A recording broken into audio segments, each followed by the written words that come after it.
Por que algumas empresas criam grandes ideias em várias cidades do Brasil, grandes inovações e não dão certo?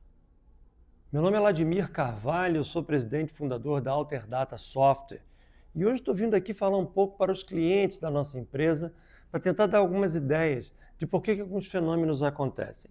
Nós vamos falar sobre a lei da difusão da inovação. Uma teoria já comprovada em várias pesquisas em vários países que deixa claro o porquê que algumas inovações não funcionam, não têm performance, não têm os resultados esperados. Vamos entender primeiro que inovação nem sempre é inventar um carro que voa, inventar um novo iPhone. Não. Inovação. Alguém criou um serviço novo, uma hamburgueria nova na cidade, uma lavanderia nova, com outra pegada, com a outra forma de funcionar. A ideia é que a implantação de inovações numa região, ela tem tudo para dar certo e na grande maioria das vezes não funciona. Vamos tentar exemplificar algumas coisas para que todos entendam. A inovação, quando ela chega no mercado, é algo disruptivo, é algo que incomoda, gera dúvidas, incertezas. Porém, isso não acontece na mente de todos os usuários. Segundo a lei da difusão da inovação, existem 5 tipos de pessoas que nós temos que ficar atentos. O primeiro tipo são os inovadores, aquelas pessoas que absorvem a inovação muito rapidamente. E lá, inventamos uma hamburgueria diferente, tem aquele grupo que quer ir lá testar, aprovar.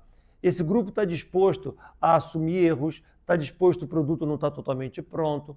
Esse grupo é uma parcela bem pequena, porque eles são motivados por uma coisa que está dentro deles, que quererem ser os primeiros. Eles não vão a essas inovações, a esse restaurante ou a esse prestador de serviço, por causa do restaurante. Eles vão por causa deles, porque eles são inovadores por natureza, querem ser os primeiros. O segundo grupo é o grupo dos adotantes iniciais. Esse ainda é um grupo que assume o risco antes da média, mas ele é mais cauteloso. Ele precisa do primeiro grupo para influenciá-lo.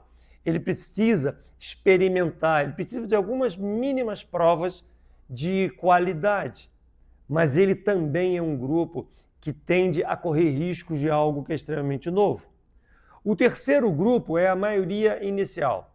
Essa maioria inicial é a grande massa que começa a se movimentar a partir do momento que os 2 primeiros grupos começaram a provar, falar e serem influenciadores dos outros.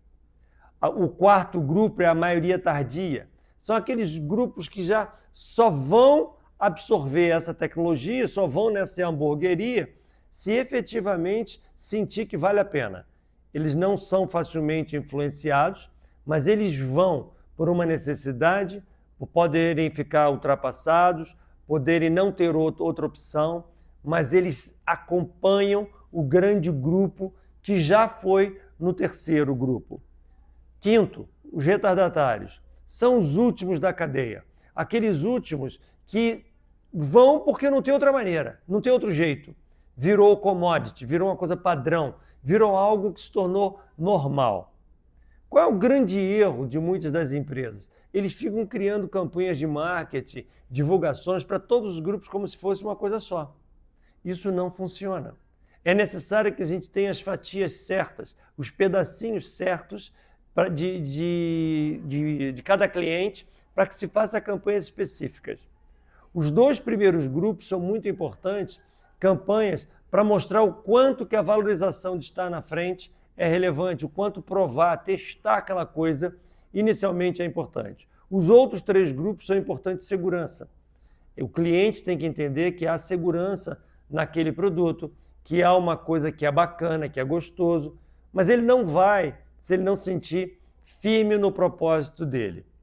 Essa teoria do primeiro e do segundo grupo serem mais influenciadores dos outros, nós podemos conectar com uma outra teoria do Malcolm Gladwell.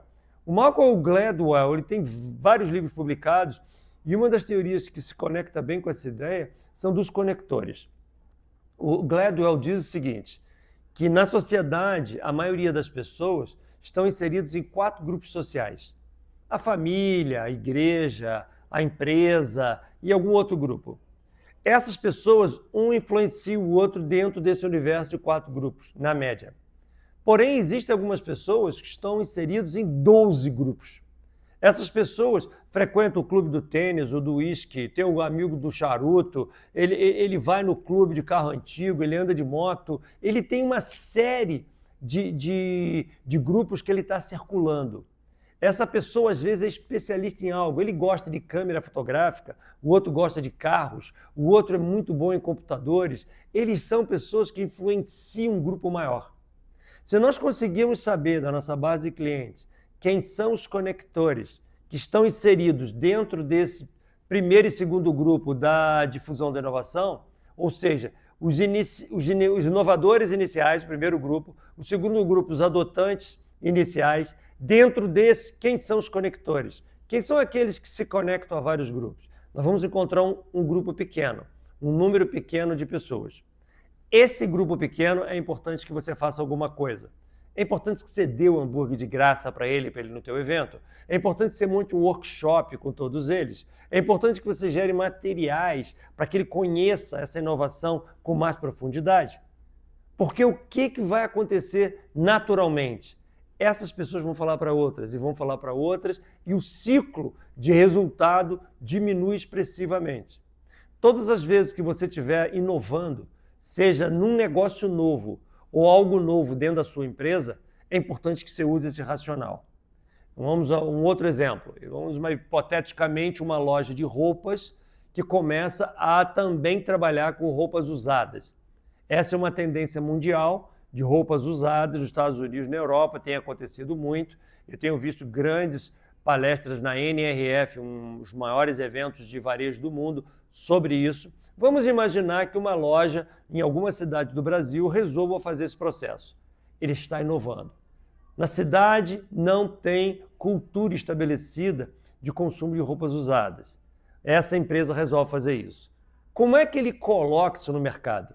É exatamente seguindo essa linha de raciocínio. Você não está inovando numa empresa, mas está inovando num pedaço da sua empresa, num processo, num jeito de vender, numa maneira de você se relacionar com os clientes. Lembre-se, para você ter sucesso, existem métodos para fazer com que essa magia aconteça. E esse método, essa metodologia, ela não é homogênea para todos os seus clientes. Os clientes são diferentes. Eles não são movidos pelo que você acha. Você não tem capacidade de influenciá-los tanto quanto você imagina. Na verdade, eles se movem pelos valores deles. Ele vai à sua loja comprar roupa usada porque ele percebe valor nisso. Você só tem que encontrar quem são essas pessoas dentro desse espectro de você dividir os seus clientes de diversas formas diferentes. É importante você ter dados, ter os clientes estruturados, com a metodologia certa para fazer com que as coisas aconteçam. Certamente, grandes inovações ao longo da história não deram certo por falta de uma conversa como essa. E eu espero que esse bate-papo acenda uma luz na cabeça de todos os clientes da Alterdata, porque a Alterdata tem como propósito melhorar o seu negócio. Nós fazemos isso através dos softwares que a gente desenvolve, tanto na área contábil, quanto na área de varejo, indústria, atacados. Nós estamos olhando o quanto que nós podemos agregar de valor aos nossos clientes. E sem sombra de dúvida, esse tipo de diálogo aqui tem tudo a ver com isso. Sucesso! Vamos em frente! Temos um país inteiro para construir.